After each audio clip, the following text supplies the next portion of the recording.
Okay, I'm going to butcher this expression or statement that a sociologist used. She was saying for people to think about gender is like a fish is to think about water, the water it's in. So meaning essentially meaning that gender is so ingrained in our society that you don't really think about it.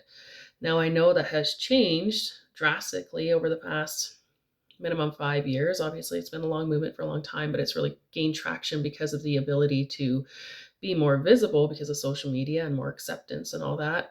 However, this still hasn't quite shifted for women in motherhood.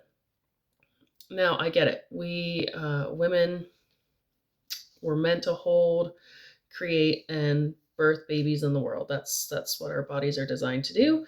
I get it. It's a really hard concept to get over, especially all the other things associated with being mortal, right? And being that we are tribal people, we like to be in connection to others. And what better way than to have kids, right? It ensures a bond to a certain extent, right? So I find it really interesting that there's been a huge shift on gender and a huge acceptance around that and a huge movement around that. And then, of course, the rise of feminism and everything. But how motherhood is still viewed as like the golden chalice, right? It's like the ultimate outcome of being a woman.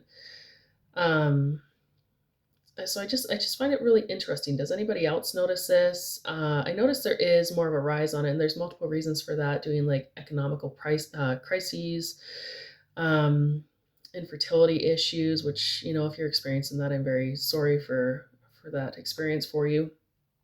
Especially if you wanted to have children, that must be very upsetting. Um, there's people like me who live at home who like quite frankly can't afford a child.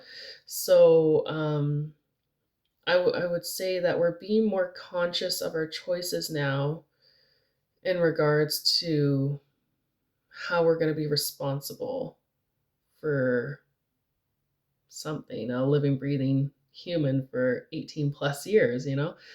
So I just find it really fascinating that there's been a huge shift in feminism and gender, and yet we haven't gone all the way into women not being mothers traditionally.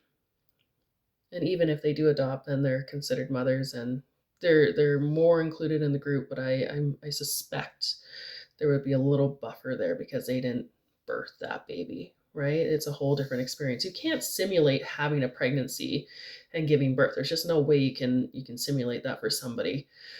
Um, so yeah, it's just a random thought I had. I would love to hear your thoughts on it. Um, let's have a discussion.